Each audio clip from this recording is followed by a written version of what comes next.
Thank you for listening to the Content Magazine podcast, Conversations with Silicon Valley's Creatives. I'm Daniel Garcia, your host and the cultivator of Content Magazine, published by SV Creates. Hello, welcome to the Content Magazine podcast. I'm Daniel Garcia, your host, and we are here today at West Valley College at the Cilker School of Art and Design with two of the incredible deans that are here at the campus. We have Shannon Mirabelli-Lopez and Mel Vaughn. Thank you for being here. I'm excited to hear how you guys are working together. But before we get to, let's do this. Let's start. Why don't you each kind of say in general kind of what your role is here at the campus. So Shannon, Why don't you go first? All right, I am the Dean of Art and Design. So, I don't know, describing a dean's job might be a little bit boring, but it's basically you're head of an academic school. So in the School of Art and Design, we cover all the design disciplines: fashion, graphic design, interior design, architecture design. We have all the visual art, studio disciplines: painting, sculpture, animation, photography, and we also have all the performing arts disciplines, so theater, music, film, and dance. Yeah, I mean that's a vast area. What would you say, like how many classes does that necessarily represent, or even students would you say in general, like a rough estimate? I mean, I think a rough estimate, we probably have about 1,500 students throughout them running through the classes annually. Not all of them are majors. But a lot of those classes fit general education requirements, so kids take them because they're fun and they're creative, and and they help you graduate. So my job really is to just oversee the curriculum, oversee the faculty, try to bring students to the campus. Try to boost enrollment, make creative partnerships, do innovative stuff. Like partnering with content and partnering with Mel and, basically try to keep things interesting, especially in the creative fields, just trying to keep the students inspired. Yeah, that's a big job. Yeah. Good. We'll come back and ask more on that. Absolutely. But Mel, why don't you tell us a little bit about your area that you work in as a dean of mathematics and science, right? Yeah. Yes, absolutely. What Shannon said. But with math and science. Exactly. And so my part is done. No, I'm the dean of the School of Science and Math, and similar roles to Shannon. A lot of the administrative stuff, but with STEM, science and math. STEM stands for science, technology, engineering, and mathematics. We're a pretty vast area, so I oversee about 1,300 STEM majors. Wow. And we receive a lot of students beyond the STEM majors. So because math is such a ubiquitous part of our world, we, by far and away, math is our most popular course because everyone pretty much needs to take it. Yeah. However, we have a lot of exciting things going on in science and math. The disciplines that I oversee are astronomy, geology, physics, oceanography, biology, chemistry, computer science, engineering, math, and I think I probably left 2 or 3 out. so quite a bit. And what we're really trying to do here at West Valley, both Shannon and I, is just really uplift and elevate our students, showcase our programs. We're very excited in science and math that we just had our first public showing of our planetarium, jewel in the state, in the nation, and so we're really excited to just showcase STEM. And I'm really excited to be in this partnership with Shannon. She's like my big sister in being a dean and in shepherding me in this process. That's cool. Yeah. So then, with the planetarium, did you guys do anything with the 60th anniversary celebration? Well, with the, oh my gosh, I'm looking for the eclipse. Did you guys? I mean, it was only 40% here, but was there anything that? Unfortunately, no, because all of our astronomers went away to go see the eclipse. So one guy, our planetarium director, flew to Mexico. He's like, I'm out. Yeah. No, we just handed out some glasses for people to see, and the next one we have, which will be a while from now, we'll certainly put something on. Yeah, that's actually going to be. It's going to run closer, I think, through this area. Yeah. So, but that's like in what? 40 years or something like that? No, 30? No. About 18, I think. I think it's. I just think it's within. Okay, maybe yeah. I still could be around for that one. Yeah. Cool. Yeah, let's count on that. So I do want to talk about a little bit of your backgrounds and how you both became to be a dean of your departments. Shannon, I know that you kind of grew up in arts. You kind of came from art and more of kind of like the corporate art world. I know that you were like promoting music, but then you were in fashion. I had a very interesting path. Yeah. So it's, let's see. I mean, I personally have always been involved in the arts. I mean, I had parents who were artists, and I was a dancer and like a theater nerd in high school and all that. And then in my 20s, I worked in the music industry. In San Francisco, in right? San Francisco in the 90s, which was, as we know, the best time for music. Okay. All right. 80s? What The about 90s. The 90s? Yeah. Yeah? The 90s was the best. All right. Yeah. For all genres, rap, rock, everything. What's your favorite song then from the 90s, would you say? From the 90s? Oh God, I don't think I'm ready to answer that question. Yeah, okay. I've been like running these 90s playlists for myself on Spotify, and it's actually really hard. Like every song comes on, I'm like, wait, I got to stop and dance or sing or something. Please share your playlist. I will share my Vogue, playlist. Madonna's Vogue. That Yeah, was like- they're all from the 90s. Yeah, it's true. Anyway, okay, though. so then you've but been- also like all the Dr. Dre and Snoop, that's all 90s rap. Like that's that right, stuff for me, that Yeah. hits hard. That's what I'm like. Okay, I got to go. Yeah. I got to dance. Anyway, so after that, and part of it was I was in one of the ways in the music industry that I sort of got myself out of that. I mean, I was touring and stuff, and then I started doing costuming for videos. Yeah, that's cool. So doing fashion and styling for videos, and it got me sort of obsessed with fashion and fashion history, and I figured out that it was actually an academic discipline to be like a design and fashion historian. Yeah. And so I had not gone to college yet, so I went to get my undergraduate degree pretty late, and then went and moved to New York and got my graduate degree in visual culture costume studies. And then I was a curator of fashion at the Metropolitan Museum of Art for 12 years. That's awesome. So, and curatorial work is interesting because it's an academic, creative field, and you are very close to the objects. Like part of your job is to understand the object. When you catalog an object, you have to understand the fabric. You have to understand how it was made. So after 12 years at the Met, I sort of got tired of looking backwards at fashion. Okay. I wanted to look forwards a little bit, and so I thought that higher education obviously is the place to do that, right? You can go work with young talent, try to impact the industry, which needs a lot of change. And so I was offered a job at Pratt as assistant chair of fashion, and then I moved up there and eventually was assistant dean of design, and then I got headhunted over to Parsons to lead their basically like cultural fairs and external partnerships. And then I moved home back to the Bay Area, and once we kind of were thawing out of the pandemic and it seemed like there might be jobs to get. I had been teaching online at the fashion history at the Academy of Art and everything, and I also was getting my doctorate at the time in design history. So basically, like this job for me was important in a lot of ways. Number one, because it gave me a way to like, not just be involved with, but like use my knowledge and expertise in like a variety of art and design fields. I've had experience, even just peripherally in a lot of them, and I understand the relationships between them, which I think is important when you're trying to like really build a culture of art and design. And then also one of my huge pet peeves about art and design education is that it's mostly private and very expensive. Right, totally. So I was really excited at the possibility to come to a community college that had a big dedication to art and design, was putting a lot of resources into it, where I could attempt to offer a very high quality art and design education on par with some of the institutions that I'm used to, but for like basically nothing.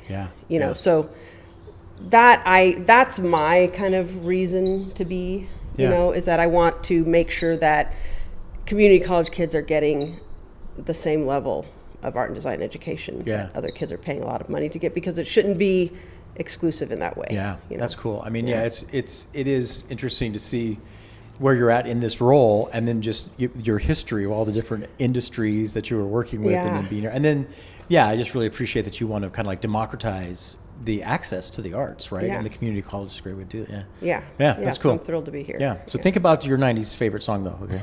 I am. Okay. All right. So Mel, so now you kind of had more the whole time, kind of more in academia, right? Like you kind of for the most part. And you graduated. I guess your master's was from Santa Cruz, right? And then My bachelor's was from UC Riverside, and for me to tell my full story, we wouldn't have time. Yeah. And it's certainly not as No, but it interesting is. I'm as sure Yes, it it is. is. Yes, it Well, is. you know, You know? I did want to, because in your bio you mentioned, and this is interesting, that your 7th grade teacher had told you like you wouldn't amount to anything. Absolutely. Yeah. Which is like, Absolutely. so that has definitely been something that stuck with you and Yeah. has driven you. Yeah. Right? Do you want to talk about that a little bit? Absolutely, it's Yeah. a key part. Yeah. Like my journey has been pretty interesting, and I've always been interested in science ever since I was a little kid. Yeah. Earliest I remember is going out in the backyard and hunting for insects and capturing that grasshopper and doing things I won't say on the record. You know? Magnifying glass? I'm not saying. Okay, I'm you just know, saying. I'm not I've saying. heard people do that when they're young with the heard that? magnifying Heard glass about and the that? ants. Confirm nor deny. But no, I've always had a curiosity for just about all of the science disciplines, and my parents had an old 1960s encyclopedia set. I was an early reader, inspired by my brother who would read to me, and so I would go and try and read this encyclopedia set, and never realizing that's something that like a 6 or 7 year old probably doesn't normally do. And my dad had this big book called Science that I always read, and he had this astronomy book. So I'd always been interested, but as a kid, I never thought I was smart, or you know, I had a speech impediment. I still have a speech impediment. It's just I've You've worked trained. with it. That's Yeah, right. yeah. So when I was really young, I was always placed in the lowest reading groups, the lowest math groups. Right. And usually by the end of each year, this was in elementary school, I would have risen to the top group. But people always kind of assumed I wasn't that bright or whatever, to the point where I started believing that myself. And I remember when I was in 5th grade, I had this one teacher, Mrs. James, and I always acted up in class, you know, and it's like, that was it. You probably wouldn't know it now, but no, I was a horror to my teachers. And Probably because you were dealing with a lot of internal emotions, I right? think so. Yeah. And I mean, didn't realize. And I remember Mrs. James in 5th grade called my parents in, and to the parent teacher meeting, and I'm like scared to death, you know, like so I'm listening through the wall, and this is probably one of the most impactful things in my entire life. I heard Mrs. James say, "It's not that Mel isn't smart; it's that he's bored." Oh. Yeah. And she saw something got it. in She me got it. that no one else did. Yeah. And from that point on, that gave me Right. self-esteem. Yeah. It let me know that I could do these things, that I am smart. Yeah. And so from then on, I knew Mrs. James gave me that internal Fortitude. Exactly. Yeah. And so you brought up something in 7th grade, you know, 7th grade, you know, 6th grade, I started being in those more advanced classes. But in 7th grade, I had this math teacher who, you know, wasn't a great math teacher. and again, I was a horror to my teachers. And she said, I don't think I was a horror in that class because I actually liked math, but she said I would never amount to anything. Wow. That's you know? terrible. And she said that I should consider like the crafts, like maybe carpentry or things like that. Oh my God. And I don't think that's uncommon with African Americans and with other people of color to hear that in you know, from someone in their lives. Yeah. But I knew from Mrs. James that wasn't true.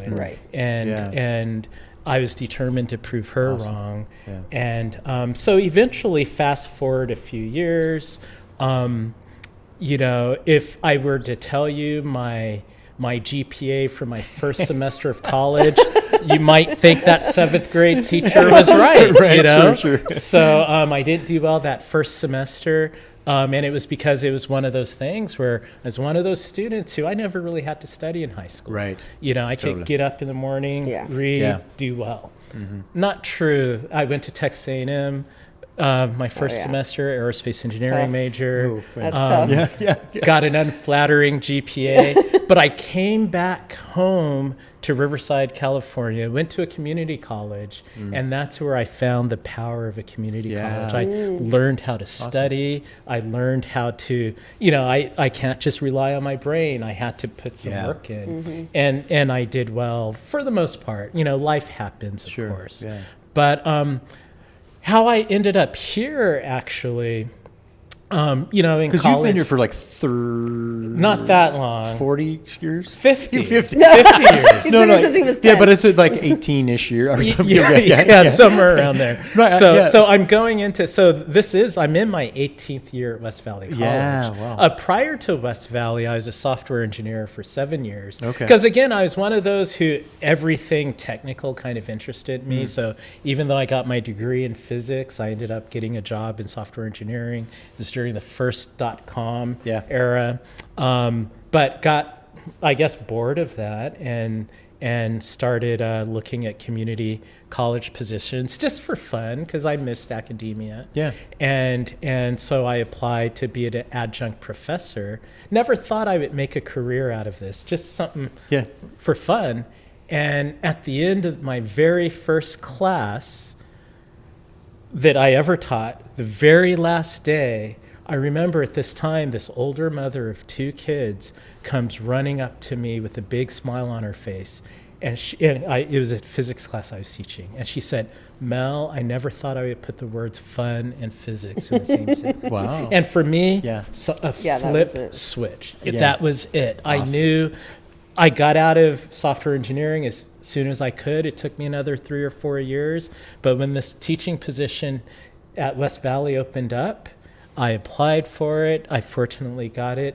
Never looked back. And I was just reflecting on this the other day because I saw this quote from someone, and it said, if you love what you do, you never work a day in your life. Yeah. And I would say as a teacher, that was certainly true. Yeah. As a dean, you know, I have a love-hate relationship. Yeah, it's a little different when you're doing the mission. Yeah, you know, it's interesting because I wanted to ask you that just about because in your bio it was like they talked about the 7th grade teacher, but it didn't talk about the 5th grade teacher. And I wanted to ask you that, like, you know, just being like you how do both, you persevere like through well, that, both of you guys being in academia, like, you know, and helping students, like just the power of those positive affirmations, 100%. and then the power even of those negative ones. Absolutely. But yet at the same time, you know, like definitely trying to show the 7th grade teacher wrong definitely empowered you. Like there's this weird, what do you guys think about that weird juxtaposition between, you know, the fortitude of those positive ones, but then actually the drive that you get from those. Well, I'm just glad that 5th grade teacher came first. Exactly. Totally. Because those things make a big difference, you know, Yeah. and you could have ended up in a really different place had the 5th grade teacher never said anything or came after the 7th grade teacher when you were already convinced that you had no options or something, you know. I mean, but it does show the power of education, right? And like a lot of people who have had those formative experiences from teachers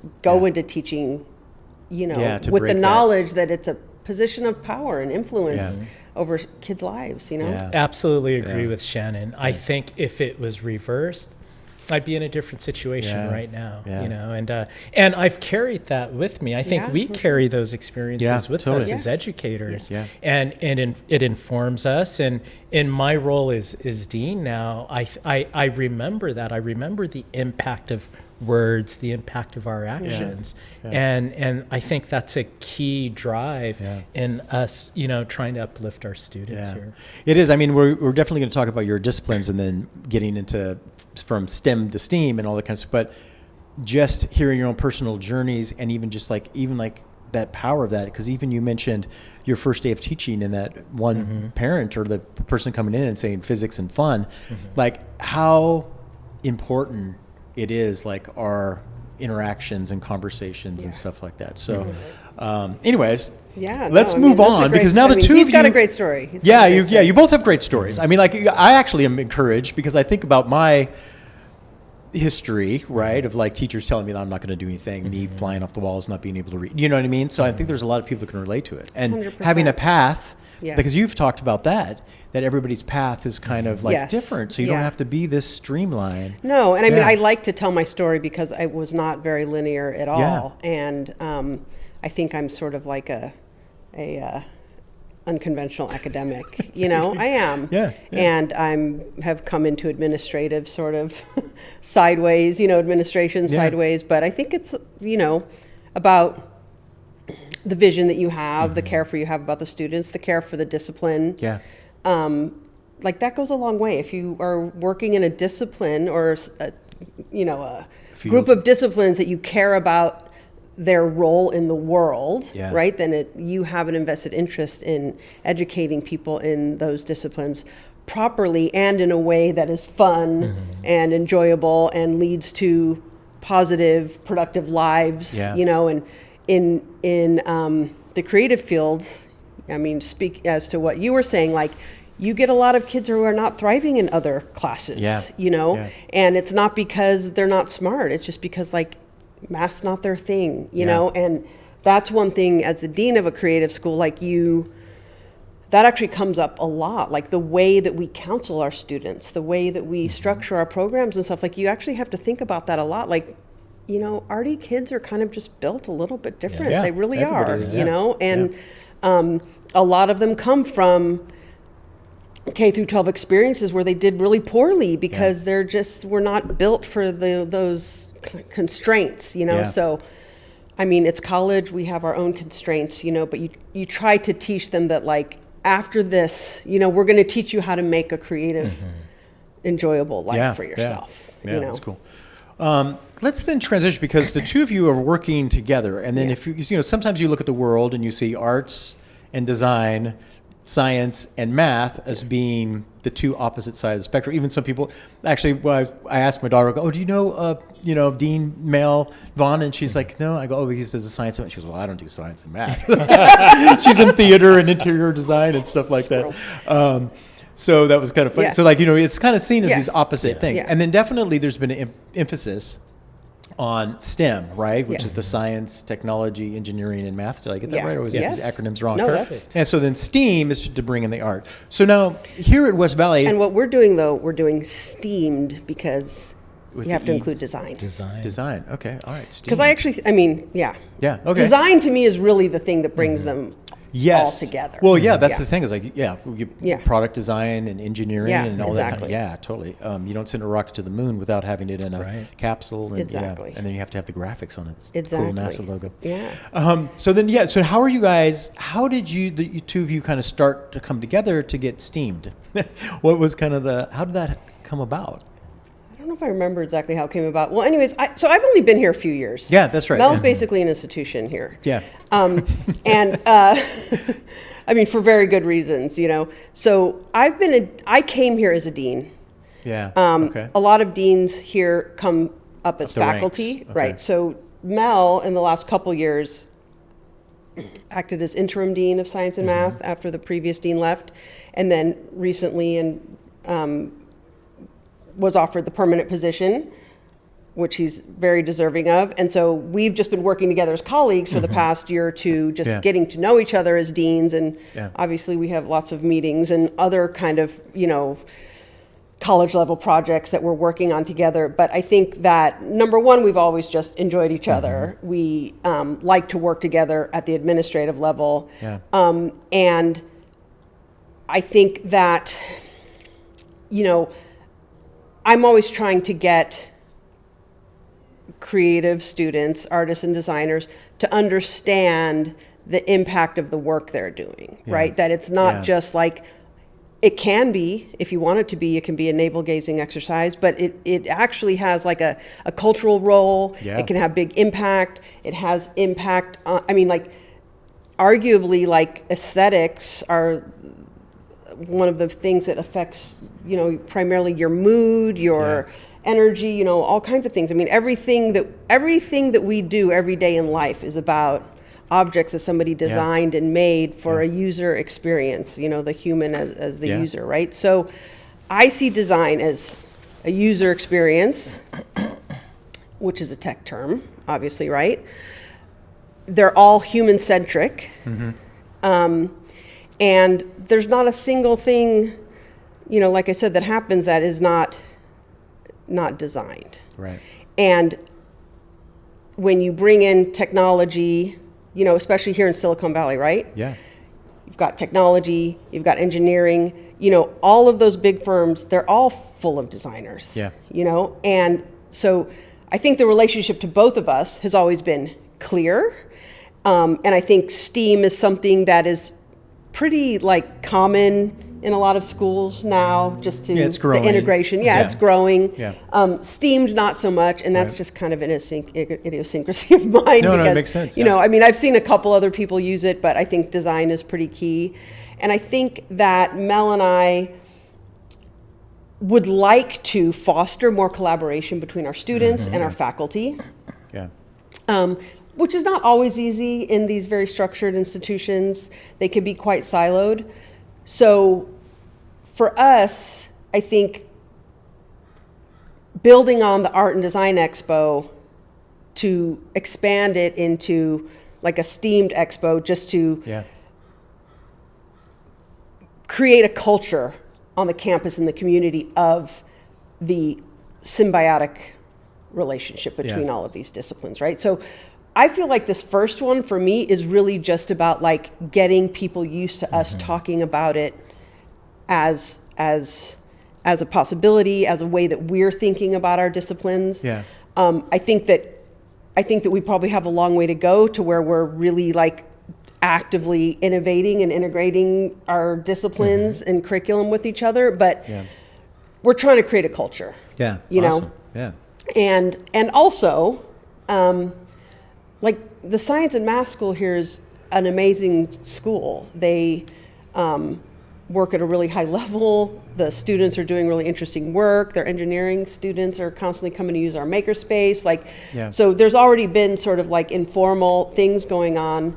And I think that, and I don't want to speak to Mel's motivations. He can speak to his own motivations. But because I come from a creative space, I'm used to, you know, everything we do is external. We're outward facing. Sure. We're event focused. We're, you know, and Mel and his colleagues in math and science aren't so much. So I think that I'm excited about this event in terms of being part of Mel's elevating of his disciplines to where he wants them to be, getting the recognition from the community in Silicon Valley that he should have, bringing knowledge of the reputation, bringing visibility, you know, because I mean, we're deans, we have to fundraise, we want partnerships with the firms around here. And so it's just kind of like to raise everybody up, you know? What I mean, who did you approach Mel then? Kind of like, hey, let's do something together, or was this? Well, I don't remember. I mean, what do you? remember? And what's your thoughts on? I remember on what that? I was feeling. Okay, tell me what you were feeling. So when I first met Shannon, I was a new interim dean, and you know, there's something definitely very. I feel like we're very complementary in so many ways. Like how Shannon is really elevating her School of Art and Design. Doing so much for your students, so much for your faculty. And so I felt naturally like this is a person I want to work with. I think we'll work very well together. And I think either you or me, it might have been me, but one of us said, hey, wouldn't it be cool to do something together? Yeah. And then... Yeah, I remember. He was saying, I would love to do a STEM expo like you do your Art and Design expo. And then I was like, well, let's just do it together. Yeah.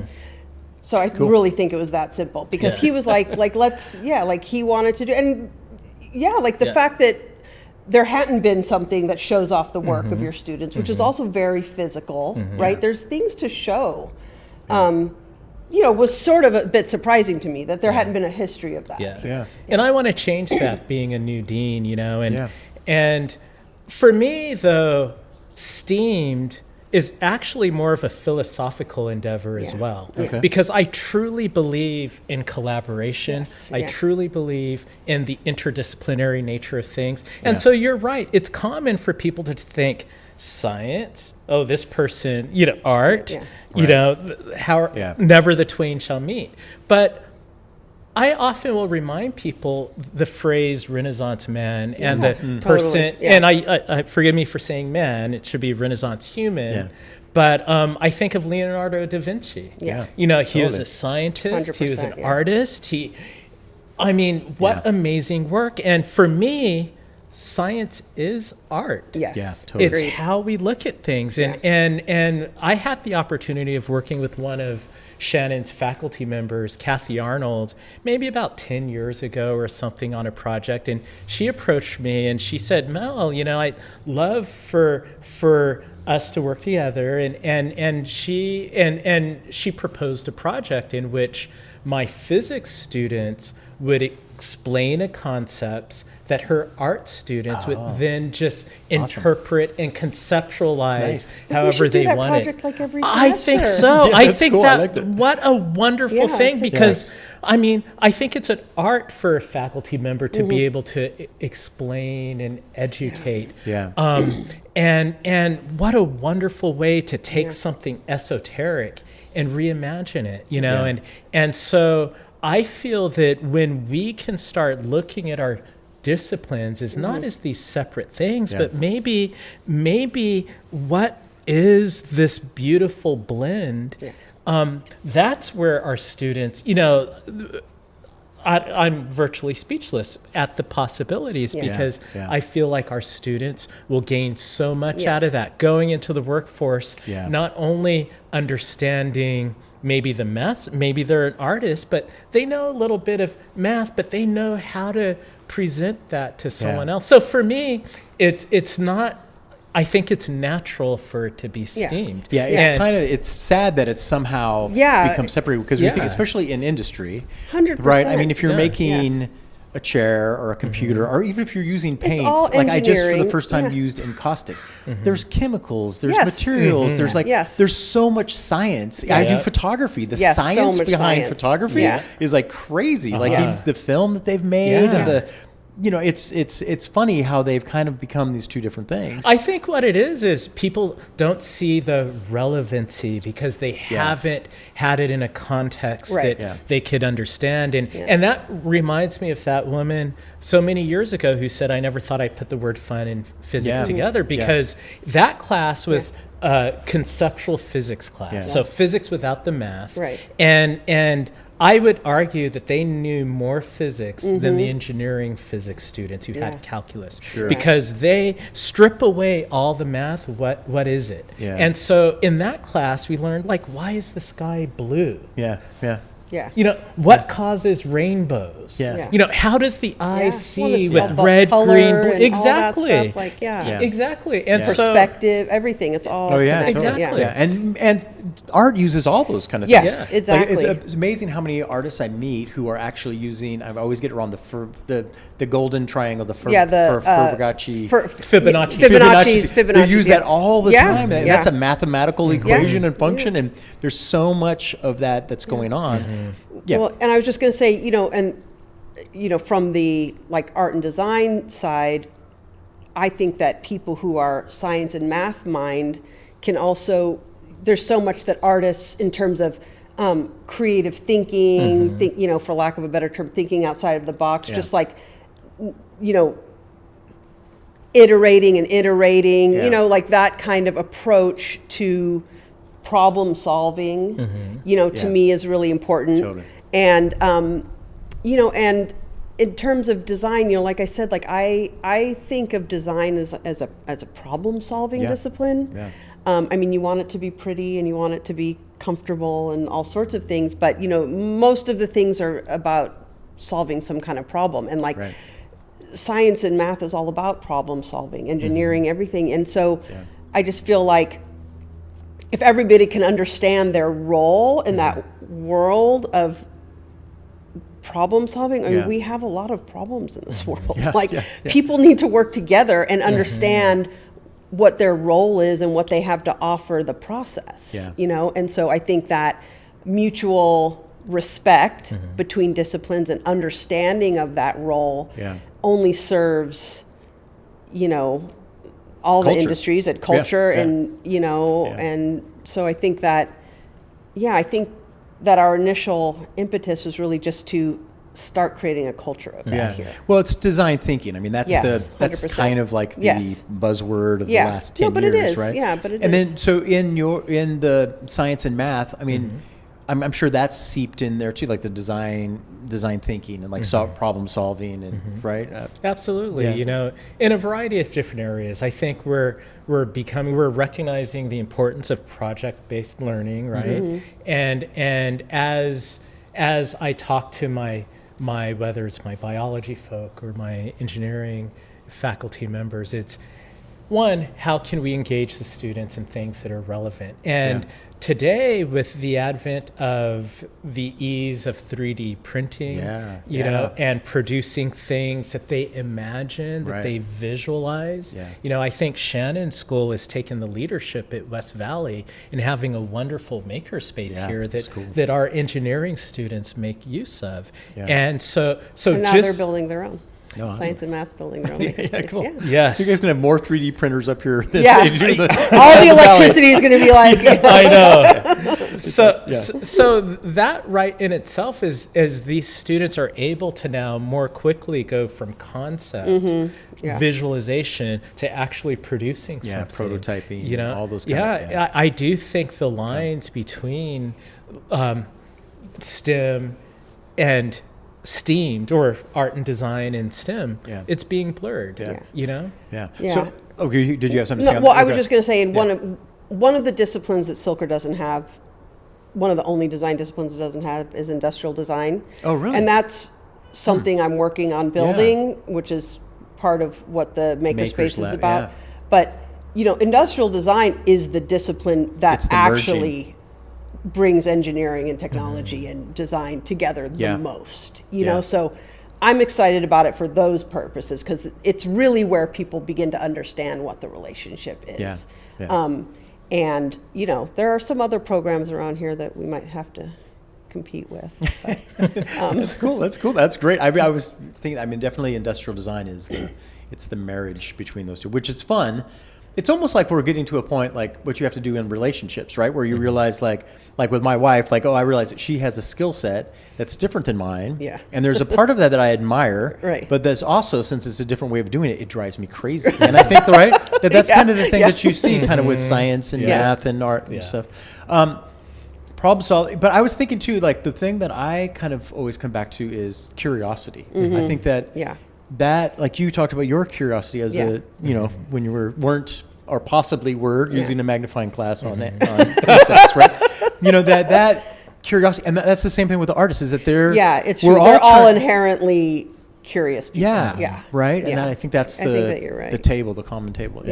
What's successful then? This is going to be the first steamed kind of like expo on May 7th. 16th, 17th, and 18th. 8th of this year. Yeah, we're calling it what would be a success for it? Oh, go ahead. Well, So we're what's calling the name? it the Steamed Fest. Okay, Steamed because Fest. Art and Design Expo is going to be, you know, we're going to keep our kind of identity, and it's going to be a STEM expo, but they're going to happen kind of simultaneously under this Steamed Fest kind of banner for the weekend.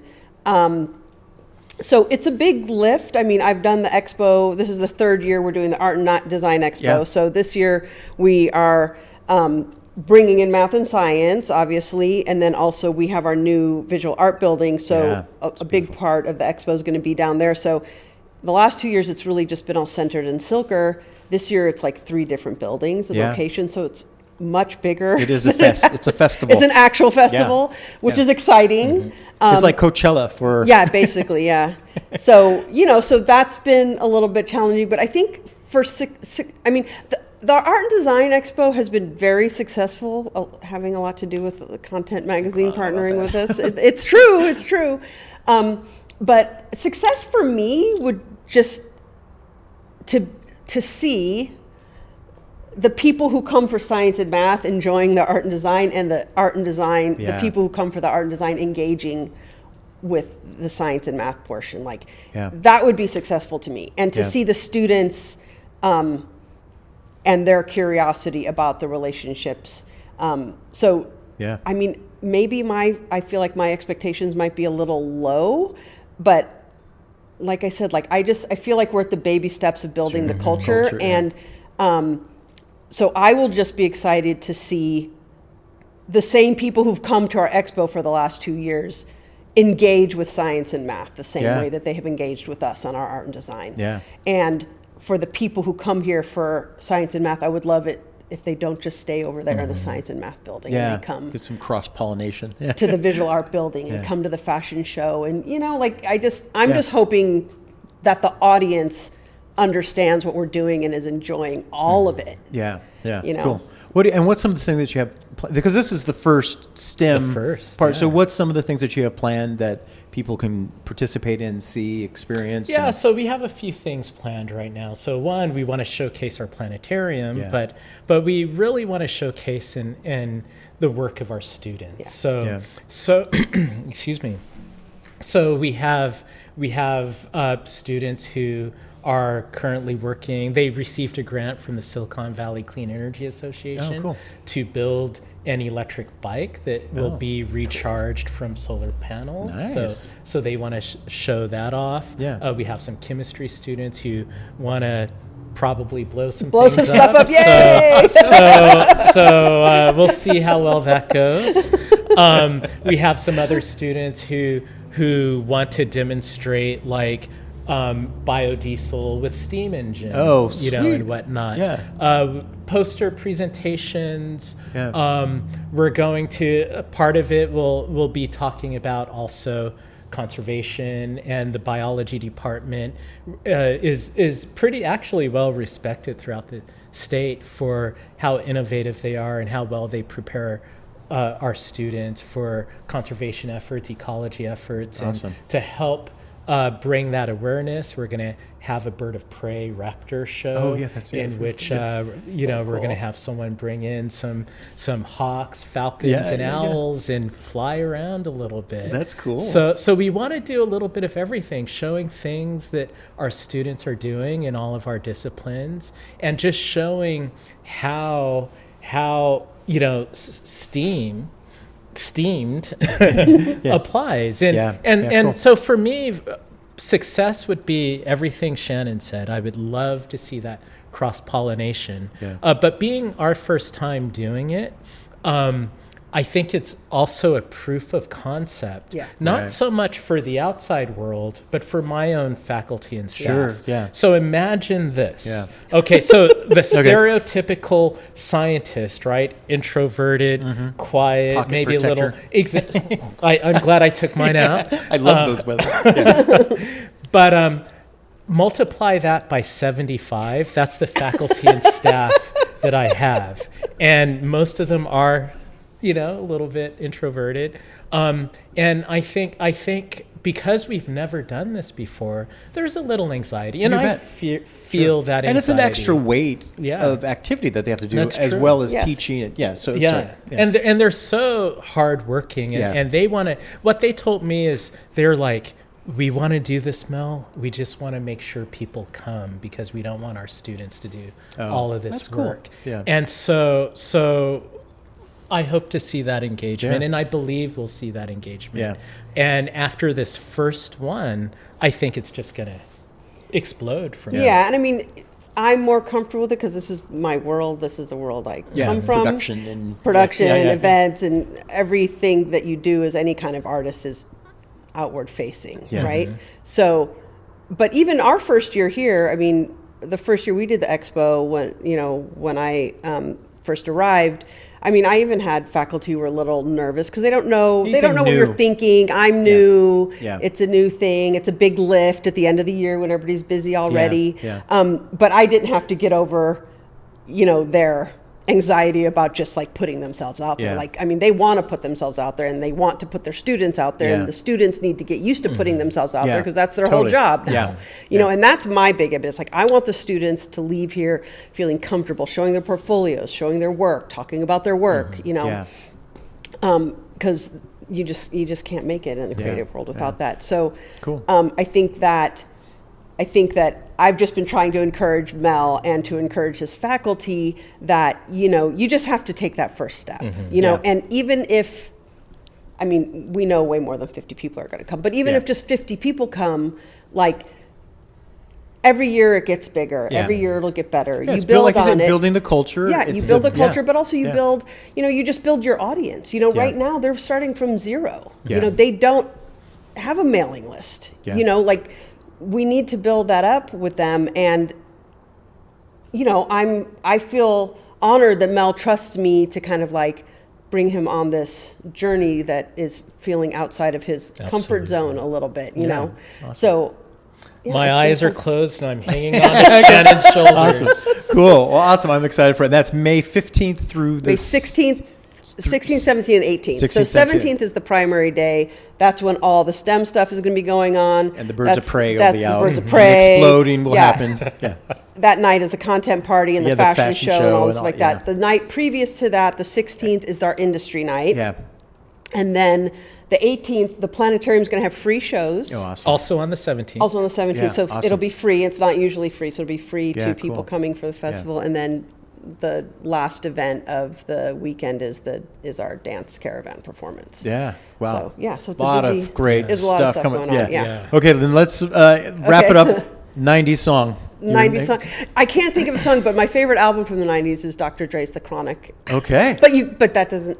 Yeah. No, it's hard to But I'm pick not like going that. to talk about what I Yeah. may or may not have been doing in the 90s. Yeah, we won't talk about it.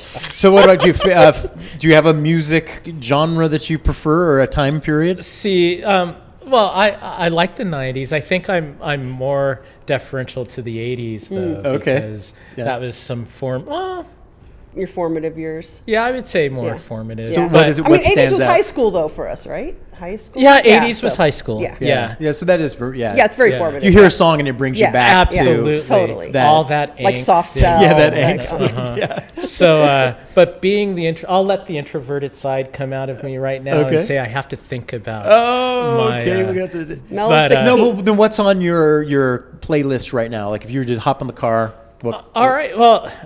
Well, right now I actually have a lot of songs from different genres Yeah, cool. that have some kind of science in them. Oh, like really? Florence and the Machine. Yeah. Oh, yeah. They have a song called "Strangeness and Charm," or at least that's part of the We should lyrics. play and that it's all playlist at about the festival. quarks. It's all about what? Quarks. Oh, really? But in a very and people don't realize it, but it's very Oh my God, melodic, wow. very and then there's another one He's so that she amazing.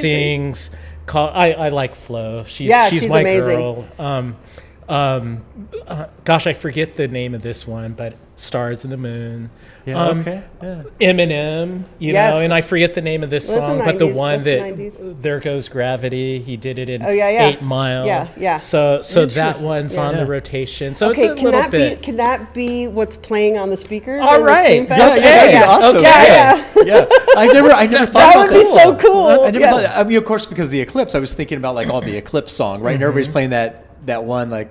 The eclipse of the heart, whatever, you know Yeah, what I mean? But then I was thinking That's like in there. the dark side of the moon. Yeah, you know what I mean? 100%, yeah. And then that one song, and then Oh, anyway, so it's interesting. Coldplay's in there. So I Yeah, got, actually, you know, yeah, the I scientists, love it. Okay, right? I need your play. Is Which that a I was- Spotify playlist? You better share it with me. it's Google. Well, Okay. Google Music. okay. What do you think about that song, the science? If you know the lyric, and it says something about, he basically tries to think with his mind, but he realizes he thinks with his heart. So how, you as a scientist, how does that play out in the world? Absolutely, I think that's true. I mean, the mind, at least for me personally, Yeah. the mind and the heart shouldn't necessarily be two different things. Yeah. You know, for me, I like to lead with my heart, but my mind gives me some reality checks. You know, and so I don't think they're necessarily two different things. They should be used together. Yeah. You know. All right, awesome. I think we'll end on that because Nice. we have the merging of Yeah. two schools Yeah. and the merging of our bodies and our minds. Yeah. I love it. Okay, thank you very much for Yeah, taking the thank time you. to talk That was to us. fun. Yeah, and Yeah, then we'll thanks see a you all lot. at the expo Yeah. from the 16th. May 16th, 17th, and 18th. Yeah. The campus here. Thank you. Thank you, guys. Thank you. Thank you for listening to the Content Magazine podcast. Follow us on social media at Content Mag. Become a member and help us to continue to tell the stories of the South Bay creatives. This episode's music is 408 by Jack Pavlina. Follow him on Spotify and also on his Instagram at Jack Pavlina Music.